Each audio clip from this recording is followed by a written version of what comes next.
खुलुमबाय आंनि मुङा आसमा बरगयारी आरो आं एसिस्टेन्ट जेनेरेल सेक्रेटारियाव इलेक्शनावहाय आं दारायदोंमोन आरो आंनि गासै लोगोफोरनि सापर्ट आरो भटजों आं देरहादों।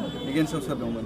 आंनि एगेन्स्टआव आंनिनो क्लासनि सासे इथिका बसुमतारिया आंजों दारायफादोंमोन आरो सासे कन्टेस्ट।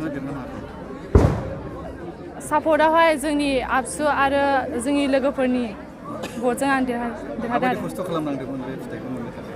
खस्थ'आथ' जों एभ्रि क्लासावहाय जों केम्पिं खालामदोंमोन आरो न' लोगोफोरनि रुमाव थांनानै जों केम्पिं खालामहैदोंमोन आरो गामिफ्रावबो जों थांदोंमोन लोगोनि रुमावहाय। माबायदि मावलांगोन दा बेंटल फरायसालिमानि डेभेलपनि थाखाय जों गासै टिम जानानै इउनियन बडि हिसाबै जों मोजाङै मावलांगोन। गिबियावनो आंनि मुङा नोजोर बसुमतारी, आङो पलिटिकेल बिए थार्ड सेमनिफ्राय आरो आङो जोंनि बेंटल कलेजनि स्टुडेन्ट इउनियन इलेक्सनाव आङो लिटारेरि सेक्रेटारि पस्टआव दारायदोंमोन आरो आङो बे दारायनाय इलेक्सनाव आङो देरहासार जानो हाबाय।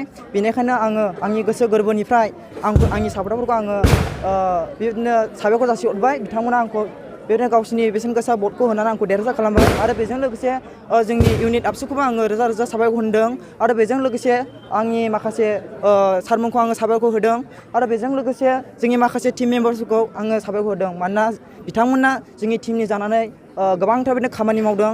जोङो माखासे हरफोराव जोङो केम्पिं खालामदों, सानफोरावबो केम्पिं खालामदों आरो माखासे प्लानिंफोरखौ लानानै जोङो खामानि मावबोदों। दा आङो बिथांमोनखौ रोजा रोजा साबायखर होदों। बेखिनि आंनि बुंनांगौआ। निकुन्जय नार्जारी, आङो बिए फिफ्थ सेमिस्टार इडुकेसन डिपार्टमेन्टआव फरायो।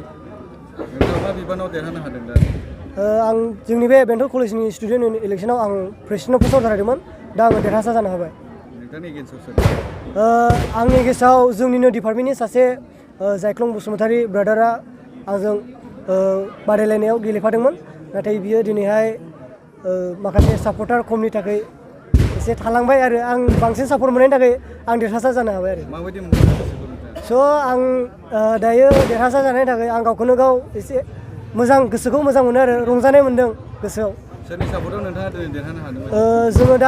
जोङो इउनियन आबसु जोंहा कलेजाव दङ, बिथांमोना जोंखौ हेल्प खालामदों। जों बिनि ओंखारनायाव जों देरहाबाय दिनै। दा माबायदि मावलांनो सानदों दा बेंटल फरायसालिमायाव? जोङो फार्स्टआव जोङो बुङोब्ला जोङो इलेक्सनाव जोङो स्टुडेन्टनि थाखायसो ओंखारदों।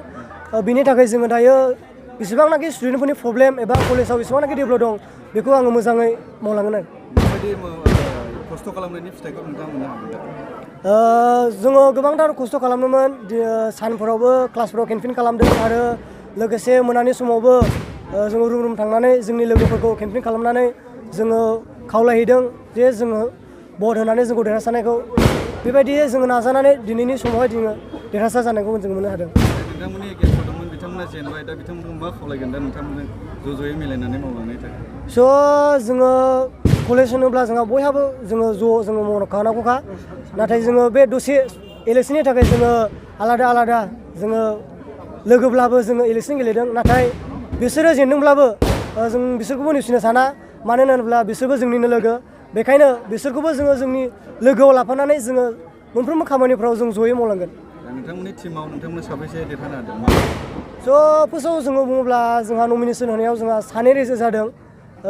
बेनि अनगायै जोंहा 9 जन केन्डिडेट्सफोर दङमोन, नाथाय जों गासै 9 जन केन्डिडेट्सफ्राबो देरहानो हादों आरो।